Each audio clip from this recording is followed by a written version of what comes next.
All right, let's dive deep into something a little different today. Big Potential by Shawn Achor. Intriguing title, right. Yeah.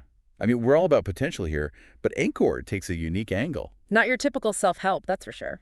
Forget that whole climb the ladder alone thing. It's more like, lift others up and you'll rise higher too. That virtuous cycle he talks about. Exactly. Helping others succeed actually boosts your own potential. Wild, huh? And he backs it up with science, not just feel-good vibes. He lays out 5 concrete steps to cultivate this cycle. He calls them seeds. Ooh, I like that. Seeds. So are we going to plant them all today? We've got the time. Surround, expand, enhance, defend, and sustain the whole garden. Love it. That really grabbed me was this whole idea of expanding the success pie, not just fighting over slices. Right. It challenges that scarcity mindset. Collaboration breeds more opportunities. So, first seed, surround.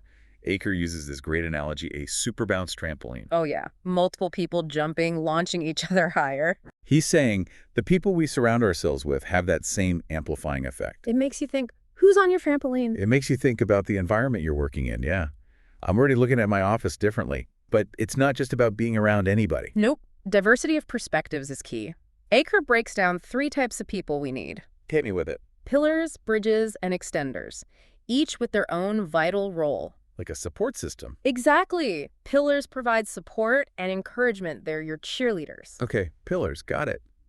Then what are bridges for? Connecting you to new opportunities, resources. Think networking, but deeper. And extenders. They push you beyond your comfort zone, challenge you to grow. So are we consciously cultivating these relationships or just stuck in echo chambers? Good question. Achor has a surprisingly simple suggestion. Say hello more often. Seriously. Just hello. It can spark unexpected connections. You never know who might become a pillar, bridge, or extender. I like it. Low effort, high potential reward. Gotta remember. It can't be one-sided. Reciprocity is key. Give as much as you take. Fueling that virtuous cycle, right.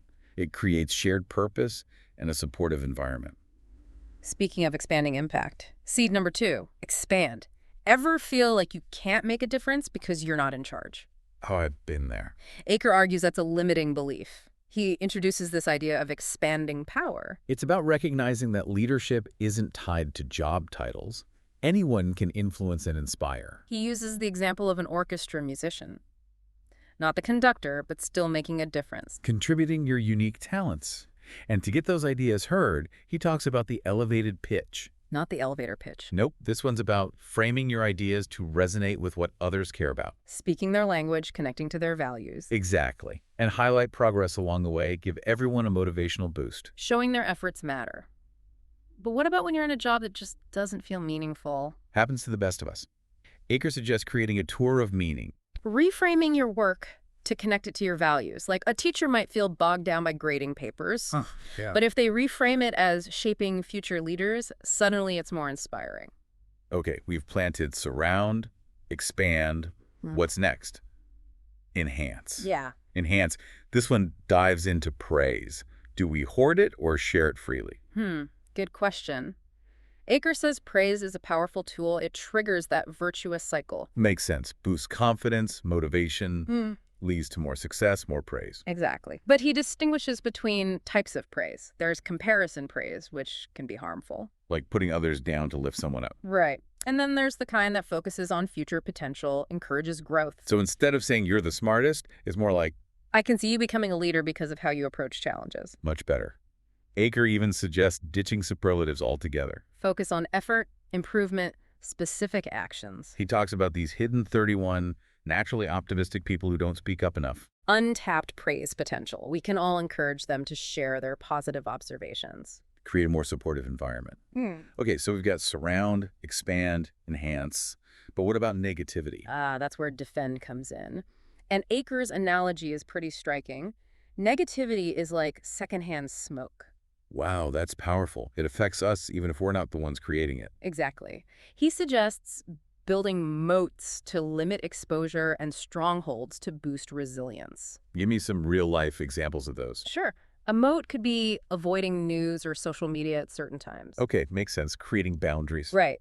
And a stronghold could be a gratitude practice, mindfulness, anything that builds inner strength. Like a protective bubble aimed at inner strength. Smart. Achor also introduces this concept of mental aikido. Mental Aikido, is that like martial arts for the mind? Sort of. It's about redirecting negative energy into positive action. I like that. More proactive than just ignoring it. Say you're stressed about a deadline. Instead of panicking, ask, why does this deadline matter? Reframing it. Yeah. Maybe it's about contributing to a team or sharing valuable information. Stress becomes fuel. Finding the meaning behind the pressure. I dig it. Sometimes the best defense is a good offense, right? Achor reminds us we're not alone in our struggles. Absolutely. Shifting focus to supporting others can be incredibly powerful. It's true. Helping others often helps us too. But what if, even with all these tools, negativity is still overwhelming? Achor acknowledges that sometimes a break, or even a change, is necessary. We hear so much about grit and perseverance, but Sometimes walking away is the best choice for well-being. so true. Okay, that brings us to the final seed. Sustain. How do we keep this cycle going when things get tough? Achor says we need to constantly feed positive energy into it.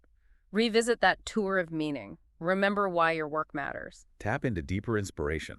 He also talks about visualization, like magnets pulling us toward success. Powerful stuff. He suggests writing about your future vision in detail to make it feel more real. Like a mental roadmap. And speaking of fueling the cycle, Achor highlights celebrating all wins. Big or small.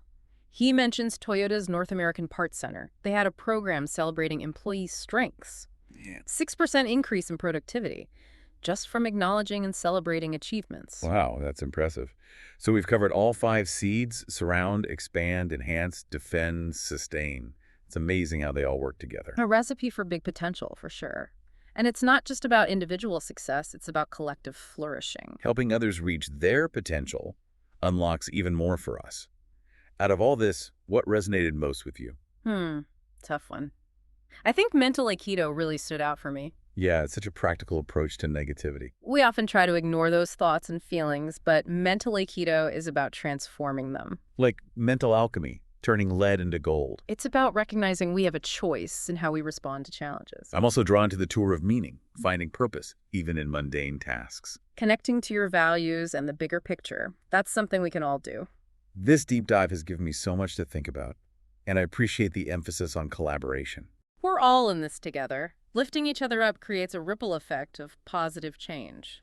Speaking of which, Achor leaves us with a question. What's one small action you can take today to build your own virtuous cycle? It could be a thank you note, a word of encouragement, even just practicing gratitude. Small acts matter. Yeah, it's so easy to forget about those little things when we're busy, but they really do matter. They're the foundation, those small acts of kindness. It all builds up, like Achor's saying, to something much greater. Like planting seeds. You might not see the results right away, but with time. They can blossom into something amazing. And that's the core of big potential, isn't it? Absolutely. Not isolating ourselves, but connecting, working together towards something extraordinary. It's about recognizing we're all interconnected. And using that interconnectedness to achieve something truly remarkable as a collective. Achor really drives home that we all have the power to make a difference. Not just for ourselves, but for those around us. And when we do that, it creates a ripple effect, positive change that spreads outward.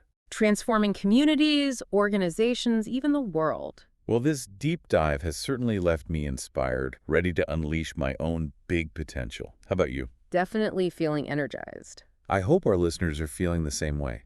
It's been a fascinating journey exploring these ideas. It has. And if you're looking to apply these concepts, remember those 5 seeds. Surround, expand, enhance. Defend and sustain. That's right. Think about how you can integrate them into your life. Even small steps can lead to big changes. Absolutely. Thanks for joining us on this exploration of big potential. It's been a pleasure diving deep with you. And to our listeners, we'll be back next week with another deep dive into a thought-provoking topic. Until then, keep those seeds growing and keep reaching for your full potential. See you next time.